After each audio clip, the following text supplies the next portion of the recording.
a Fidel Castro y Ernesto Che Guevara. Algo semejante a lo que se hizo en la administración, en el gobierno de la Ciudad de México, de Claudia Sheinbaum, cuando se retiró la estatua de Cristóbal Colón en Paseo de la Reforma, y cuando se retiró también en la estación Insurgentes del metro una placa alusiva a la inauguración de ese servicio de transporte colectivo de la Ciudad de México, en la que aparecía el nombre de Gustavo Díaz Ordaz, presidente pues tristemente célebre por la tragedia del 2 de octubre de 1968. Creo que ambas decisiones fueron equivocadas. La historia, nos guste o no nos guste, Gustavo Díaz Ordaz fue el autor del metro de la Ciudad de México. Cristóbal Colón, el navegante genovés, tiene en su haber el descubrimiento de un nuevo continente y el cambio de rumbo de la historia universal. Que en ese transcurso hubieran existido abusos, que se viniera como consecuencia una conquista que en muchos casos fue sangrienta, pues ya fue otro asunto en el que Cristóbal Colón pues no fue responsable personalísimo de esa situación. Lo mismo ocurre ahora en el caso de las estatuas de Fidel y el Che.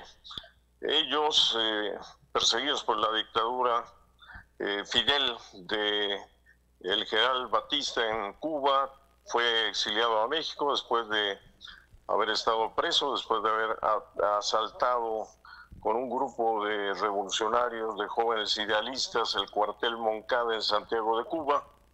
Vino a México y aquí se encontró con Ernesto Che Guevara, sí me atrevo a decir, idealista argentino, un hombre de ideales nobles que al final sacrificó su vida, murió en Bolivia, pretendiendo hacer un cambio, pretendiendo redimir a los oprimidos, después de haber estado en una posición de poder en Cuba, después de haber ganado el poder en Cuba, después de ser ministro de Industria, director del Banco de Cuba, decidió seguir el camino de la revolución y se fue primero al Congo, luego a luego a Bolivia, donde acabó acribillado un 9 de octubre del año de 1967.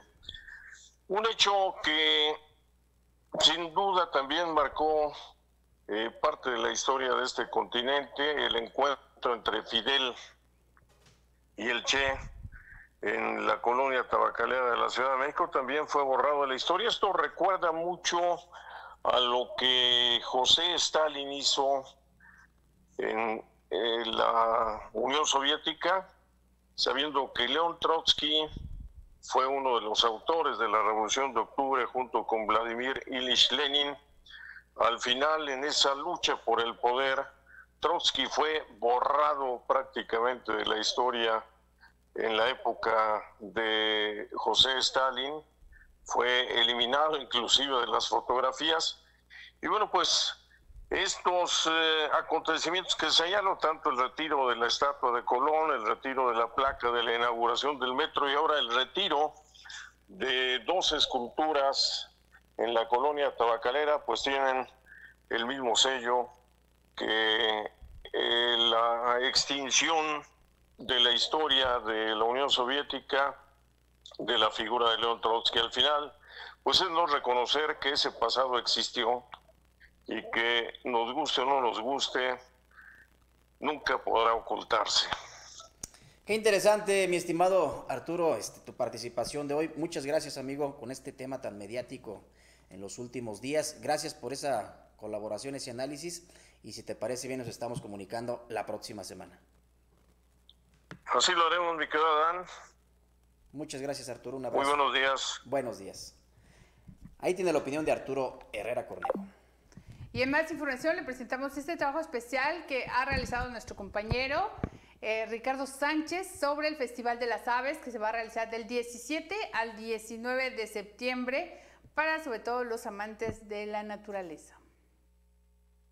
Se prepara para recibir a los entusiastas del avistamiento de aves y el turismo ecológico.